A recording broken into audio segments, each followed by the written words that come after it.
Acquisitions Anonymous. This is Michael here. Today, we had Heather and Michael time, full on Gen X Corner.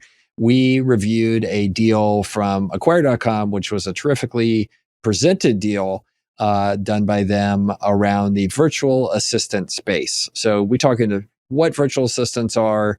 Do you want to own a business in this space? And why wasn't this business making any money? So we dug into a lot of that, and I think I had a couple stories to tell as well. So hope you enjoy this one as much as we did making it. Here is the episode. If you're looking to buy, grow, invest in, or sell profitable businesses, guess what? There is a cool conference coming up that I think you'll be really interested in. The M&A Launchpad Conference is happening May 11th, 2024 in Houston, Texas. And if you're interested in small business deals, you're going to want to be there. It's a one-day event where you can network with individuals who've been there and done that, successful business owners, savvy acquirers, and private equity investors. If you go to the conference, you're going to gain firsthand insights from 30 industry experts who has masterfully navigated the journey of acquiring, operating, scaling, and ultimately selling businesses for great profits. You're also going to meet my friend Walker Deibel there. Walker's a great guy who is the Wall Street Journal bestselling author of Buy Then Build. And also Walker and the guys over at M&A Launchpad have extended a special offer for Acquisitions Anonymous listeners. So we got a great deal for you, $200 off your ticket to the M&A Launchpad conference. So to claim it, all you have to do is go over to malaunchpad.com and enter the code AA at checkout to claim your discount. So head over to malaunchpad.com and enter code AA at checkout for $200 off a ticket. So don't miss out on the conference. One of the big levels up for me is meeting other people in person that are doing the things that I want to do. It's one thing to follow them on Twitter, but the depth you get in person is just so much more real. So if this is something you're interested in, head over to malaunchpad.com and get registered. They'll see you in Houston on May 11th, 2024. So based on how my schedule's going these days, Heather, I go straight from Spanish lesson to Acquisitions Anonymous recording. So that's why I ran in here at 1 minute late. Hola, ¿cómo está? Hola, ¿cómo está? Well, it's funny because my Spanish tutor, I have two of them. I have one in Venezuela that I talk to weekly, and the other one I talk to in Spain. And they're both like at the opposite ends of the spectrum. And this morning is the Spanish one. And she's like, she lives in France, but she's from Spain. So like she does like everything you would kind of expect from a stereotypical French person, but in Spanish. So like she's super judgmental. So like she tries to always kind of get me to start judging things. And then she's like, then she judges me for not judging people. And like, it's just really like the whole thing is just delightful. If you're a student of culture, definitely find somebody like that to go spend some time with on it. Yeah, and Castilian is very different from the Spanish that we hear in the U.S., primarily from Central and South America. I have been told I have a Mexican accent, which is pretty good or not good. But I can understand my Venezuelan tutor so much better than the Spaniard. Oh, so yes. I went to Spain. I understand a little bit of Spanish, and I had a really hard time in Spain as well. We'll survive. All right. So, hey, I brought us a deal, and it came from Acquire, and it's something we haven't done before. So can I read it to you? Yeah, please. Or do you want to read this one? You should probably read it since I can barely see it. Okay. All right. It is a startup located in Delaware that is for sale here in the US. It is a fractional virtual assistant and executive administration staffing platform. So we'll see what that actually means. Asking price is $2 million, and they're selling for 1.3 million times revenue. The asking price reasoning is we are open to offers. Well, at least they're honest about it. We would like to get rich. They have 60 buyers who have signed more to get into active conversation about this one. Trailing 12 months revenue is $1.5 million, no profit, and $129,000 in last month's revenue. So they appear to be growing slightly because $129,000 times 12 is a bit ahead of a $1.5 million run rate with no monthly profit. So the company overview, this platform is a tech-forward, process-oriented professional administrative assistant firm with 100% recurring revenue. They offer two primary service lines: dedicated fractional virtual assistants, our core business, and executive administrative staffing, what we call our corporate business. All right, let's pause there. Are we on the same page about what a virtual assistant is or a VA is? I understand what it is. I mean, people hire these folks They're not going to be in the same geography. So you're not going to see them in person. They're probably overseas, and they're going to help you with administrative tasks, managing your email, other just basic administrative tasks, right? Am I right? Yeah, absolutely. Yeah, and people hire these folks and they set up meetings for them, answer their emails, kind of what a professional assistant or secretary used to do. They just happen to be located in the Philippines or somewhere else. Cool. With a well-defined process built around proprietary software, the business has stood the test of time to become a clear industry leader, building an impeccable reputation and onboarding numerous Fortune 500 customers. As a pioneer in the industry, the company has had 17 years to develop a proprietary technology system, refine its process, and optimize operation. 17 years. Wow. That's a long time. The business has grown steadily since 2019, having found a sustainable formula for growth and operations. With extensively documented SOPs and the whole team staying on post-sale, a new owner will have plenty of time and resources to invest in growth and revenue expansion. In 2022, they did 1.5 million in sales. In 2021, they did 1.2 million in net sales, and they have 1.5 million in recurring revenue. And then it says here, they had 17, okay, above they said they had 17 years to develop a primary technology system, but here it says the business was founded in 2019 Right. and has a team size of 21 through 100. Which is a big range. It's slightly big. Do you have 21 people or do you have 100 people? Because you're not sure about like 79 people there. So yeah, so that leads me to believe the way this business works is they have a call center that they have somewhere in the Philippines or whatever. They have 25 or 30 people in there. And those people function as full-time employees located in the Philippines. And usually it's just the Philippines because it's usually just the Philippines. There's a lot of reasons why the Philippines is that way. But my guess is they have an office somewhere in the Philippines.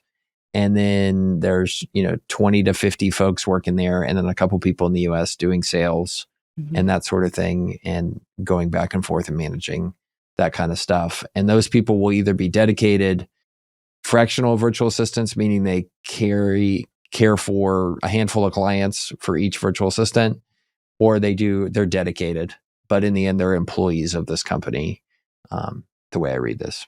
Okay. All right. Tech stack, they say here, front for inbox management, toggle for time tracking, PHP for backend with some graded tools recently built in Ruby on Rails, vendor in place to manage those things. So it sounds like it's mostly off-the-shelf software. And then they have a bunch of folks here that are competitors: Double, Zirtual, Belay, Boldy, Fancy Hands.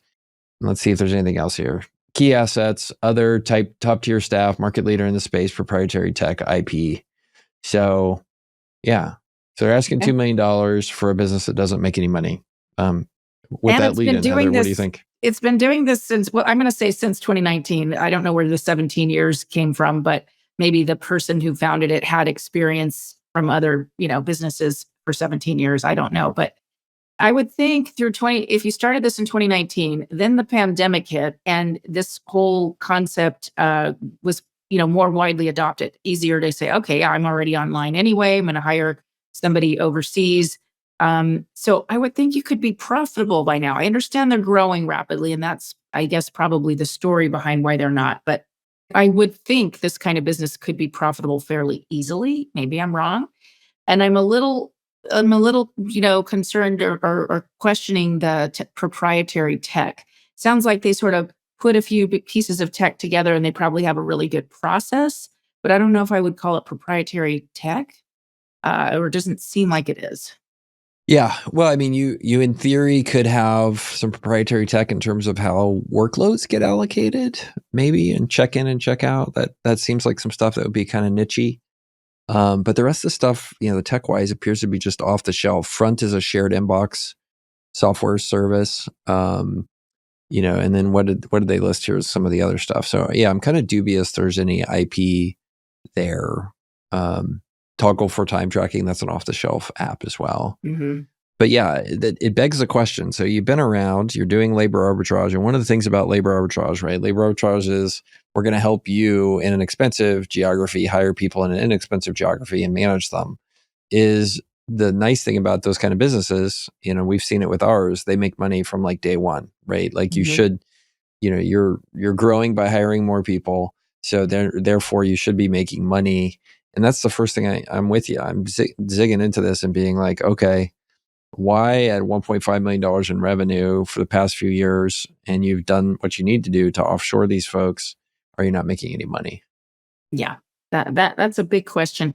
I had a client that was in the recruiting business, not so much executive assistants, but they served certain specific. They were a staffing company that served specific sectors in the U.S. and they had their call center, to your point, in the Philippines. Right. And I remember talking through the deal one day, and they were explaining something that was proprietary, and I really thought it was technology. And when they finally broke it down for me, it was really just the process. It was the way that their recruiters in the Philippines, the way their call center screened for candidates and found really high quality candidates for the specific types of positions they were recruiting for. So a lot of times the proprietary stuff comes down to that. It just comes down to applying some really good know-how into a space. So, maybe there's a little bit of that. My next question, this business, is $1.5 million? Is that where does that fall in the spectrum of these kinds of companies? Is this a small, medium, or large? What is that? To be totally transparent, like I don't know a ton about the VA market because when we started our nearshoring business called Near, which is doing really well, we intentionally said we don't want to be in this space because we saw where it was going. This whole VA space, and you can test this on, if you're interested, Heather, go test this afternoon on Twitter and go on and be like, hey, what's the best way to hire a virtual assistant? And see what happens to your replies. You'll be attacked. Total. Yeah. You just like, it is just like, yeah. And you can see it in LinkedIn and all this kind of stuff. And so we intentionally saw that this was, these virtual assistants, unfortunately, are relatively low sophistication staff, right? They're commoditized in terms of, stuff, and people who want to hire one, they're looking for the cheapest of cheap, right? Like, how do I get the bottom of the barrel? So there's this race to the bottom. And so we intentionally were like, look, we don't want to be in the virtual assistant business because we see how that's a red ocean coming. And there's people carving out nice things in the VA space, but like that's not a sustainable thing. Because just look at how many competitors these guys have. Right. Double fancy hands virtual. And that's just, I guarantee I Google virtual assistant right now, or open up my LinkedIn DMs and it'll be like, would you like to hire a virtual assistant? Yeah. So I think this is relatively small. That's my opinion. Okay. But I also, it kind of doesn't surprise me they're not making any money because it's just a red ocean. Right. They're having to and they say 100% recurring revenue. That sort of, it doesn't make sense to me. I think it does. It does? Here's how I think it works. Okay. I think it works that they have 30 people in a call center in the Philippines, right? And they're paying them above market wages there, but they're paying them $3 an hour. $2.50. That's standard Philippine stuff. By the way, after we get through this, I definitely want to talk about cruise ships when you have a chance. Oh yeah, we should talk about this next. So, because cruise ships have a significant tie to the Philippines, but I think they're paying that, and the people are happy to get it because those are good wages in the Philippines. And then they're turning around and they're charging some U.S. person, something per month to be able to use those portions of those people. So I think and then when you sign up for that service, you pay a monthly subscription and you get up to a certain number of hours of VA time, or up to a certain number of people that you've hired. And that's how it ends up being recurring subscription revenue. Okay. So it's just, you're not really getting your own virtual assistant at the lower end of the fee scale here. You're just getting so many hours of a person to help you with some stuff. Yeah. You're paying $200 a month or $100 a month, and you're getting 1/20th of some fractional VA's time. Or it could be a combination of VAs. If they're using Front, that means multiple people are actually sharing inboxes. That's what Front does. Yeah. The SaaS. It's for teams sharing an inbox and dividing up workloads and managing it through the whole thing.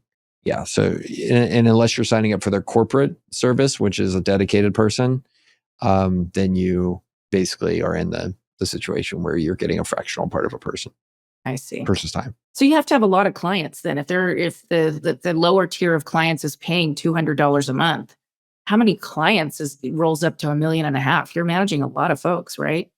That is the other reason why this sucks. Yeah. To be in the VA space, because you do the math and you're like, okay, I want to build a $20 million a year business, or a $10 million a year business. And you're like, okay, my average client, let me just do the math here. My average client to get me to $10 million is going to pay $2,400 a year. That means I need 4,200 clients to get to 10 million in revenue. Yeah. And that's, I guess, where the recurring revenue surprised me, because that, I guess I'm thinking more churn, right? And those 4,200-ish, you've got to have a lot of churn. A lot. Yeah. And think about what you're spending. And that maybe that's where all the money's going here. Maybe they're paying it all to grow the business, and it's all going into marketing and CAC and customer acquisition. Yep. We could do a fun thing here. This is one of my fun ways to figure out if you're going to be paying a lot for customer acquisition. Is you go to Google and you say hire virtual. Oh, see how much virtual assistant. All right. So here, this person probably paid $5 for this. I mean, look at how many of these. It's like you scroll forever. These are all ads. Virtual talk for, and then of course Forbes gets in there because they're like, Forbes is the worst. I when people put like, oh, Forbes mention, I was like, you just pay $200 and they publish your article, folks. Yeah. So I mean, you could just see. It would be interesting to go through here, and I'm just clicking refresh here, and it's showing me over and over. It's all ads. Yeah. Right. First 5 are all ads. So that's to me, that's kind of my test for like red ocean-y type stuff. It's like, oh, this is really competitive. Yeah. Really, really competitive. So, and then the other thing you can do if you want to hire a virtual assistant is you can get circumvented, where somebody like onlinejobs.ph, are you familiar with that? No. So onlinejobs.ph is kind of it's like Indeed for American companies that want to hire in so more of a platform to find them yourself. Correct. So if you want to hire them yourselves, you can do that. Now, like I hired a VA once, and like I realized why I don't need a VA because I don't actually manage people, and they need to be managed like crazy. And you have to do a bunch of work. Right. That's the way I have always felt is I don't have the time to tell someone how to do everything that I would need them to do. And so I don't think I have enough tasks that I could keep somebody like this busy. You have to do a lot of work to save the money on this. That's my experience. Yeah. Right? You're gonna spend the money if you want somebody who can do stuff for you. That's good. You're gonna spend the money to train them and get them good. You're either gonna pay them more, or you're gonna do that training of them to get them there. And then, the other thing that happens with a lot of Filipinos, like they just like pack up and move on. Like somebody else will pay them $1 more, like you're gone. That's it. Yeah. There's no loyalty because this is virtual. Yeah. Very different. So I'm just trying to think, is there a way to make this thing good? An add-on to somebody else's kind of, but again, why would they? They can just compete. And that's what they're doing. So that's doesn't seem like that play would happen, or it would have already happened before they listed it. I'm also kind of curious why they're selling. It's sort of, I feel like maybe they're burned out, right? And they didn't get it to profitability, and they just would like to exit somehow at this point. I don't know that I would be interested at all. And I don't know, and I can't really think of the right type of buyer for this at the moment, just based on what we've just discussed. Yeah, well, it says here the reason to sell is open to offers, which to me sounds like those people that put Zillow make me move prices, and it feels very much like that. Yeah, type I'd be happy to situation. get out if you want to buy me out. Mm-hmm. I mean, ultimately, like, what are you buying when you buy this? You buy the customer relationships for sure. You buy some trained staff. You buy a brand name in possibility. It is not easy to train these executive assistants. Like people that I see doing it are spending a lot of time on it, and that's what you end up buying. So yeah, there's not a lot here. At $2 million, I would be curious, how do you make this thing profitable, and how does it get there? So maybe that's a good question. Like if you own this business, how are you thinking about making it profitable? Yeah. And they didn't give us much there to sink our teeth into here on the teaser. And I'm always a little suspect of buying I know, that the VC world works this way, or some of it does. I'm suspect of buying any business on a revenue multiple. I like EBITDA. Yeah. I mean, revenue multiples are fine and they're typically used for things like software. Mm-hmm. As long as you understand, okay, well, what is the straight line to turn that revenue multiple into a profit multiple, right? And, here we're not even really sure what the gross margin is for these folks and the lifetime value of these customers versus how much you're paying to acquire them.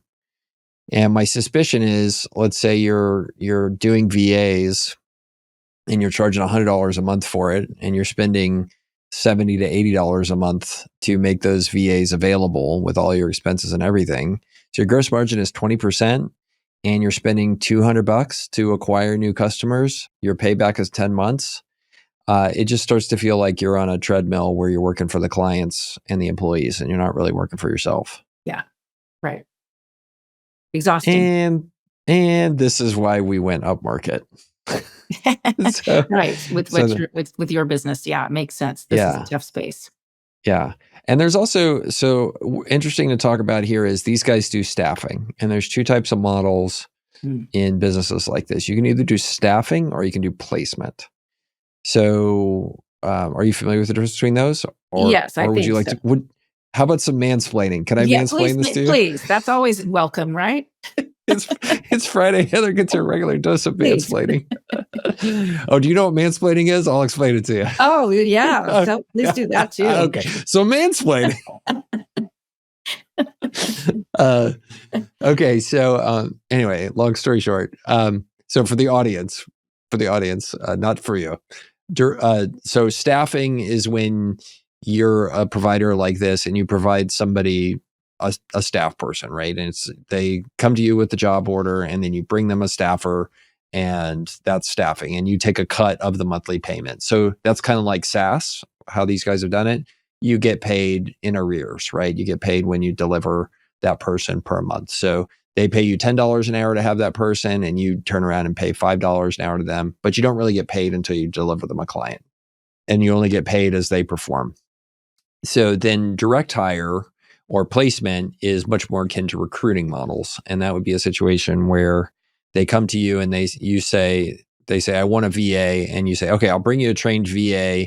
I will find them for you. I'll make sure they're trained. I will do the vetting. I will do all the stuff you need to do. And then you pay me a fee up front when you hire the person. And that's placement. So the trade-off there is, you can see how with staffing, if they keep them for 2 years, you could eventually make more money than you do with placement or with direct hire. The difference is direct hire just pays you your fee up front. So let's say you have a staffing business versus a direct hire business. So you start to think about which one of those is going to have better cash flow. Not staffing, right? Yep. And because you're ending up taking the risk if that person churns or leaves, and that's what's going on here, I think. Yeah. So you'll see a lot of companies end up migrating towards direct hire or placement because the cash flow is a ton better. Right. And as a lender, what I've seen in the placement industry is a lot of times those businesses become sort of dependent on the recruiter, and they're very difficult to transfer because there's one or two great salespeople there that the whole business is depending on. Yeah. So a lot of times those businesses end up looking more like professional services firms or real estate brokerages, which, again, to your point, like those are notoriously difficult to transact. And end up doing a lot of entrepreneurship through apprenticeship, which, by the way, I have a video coming up out on that. That's one way to get into entrepreneurship. That's a good it's not as good as the video. Not as good as the video we did about you, about how you can do entrepreneurship. Good. Through I'm employment. glad. I don't want it to be that good. Yeah, it's just one notch below. I don't want to make anything better than that. So a lot of times you look at those high-end recruiting firms and they look more like, and some of the big ones, there's some top tier ones like Hendrick and Struggles, I think, is one. Challenger and Christmas is another one. And, they perform much more like brokerages or law firms than they do like true transferable businesses. Yeah, absolutely. So we're not buying this one, I guess. Look, I think it's the thing I like about this, and Acquire.com does a nice job. I love that they didn't pretend it's a SaaS business. So I would potentially look at that. I would want to understand how $2 million could make sense. I would want to get the owner to tell me that. And the fact that this at first glance doesn't look very good, to me, it's usually worth the 15 or 20 minutes to be like, okay, well, this is turning off smart buyers. Maybe there's a way to do a deal here that makes sense. Yeah. And that thought for me is inspired by, I was talking to Eric Weatherholtz yesterday, and we were looking at a deal. He's a real estate guy, and he basically was like, showed us a property that was $15 million, and he's like, "Well, I think it's worth $5 million, so I would offer that." It's like, well, okay, yeah, good job, Eric. That's the way to go. Well, So- I coach folks that are shopping to buy a business. Don't let the list price scare you off. Make the offer you think is right. Just make the offer. You learn a lot, and sometimes it gets accepted. Yeah. Yeah. Yeah, there's nothing wrong with being a bottom feeder. That's what I tell myself. So, all right. Well, cool. Anything more on this one? Nope, not for me. Super cool. All right, everybody. Thanks. Tell your friends about the podcast, and we'll continue on the magical hunt to find the best deal ever. It's out there somewhere. Might be It a is. worm farm located on a boat in a harbor making pizzas in the British Virgin Islands, but we'll find it. That perfect We will business is find it. there.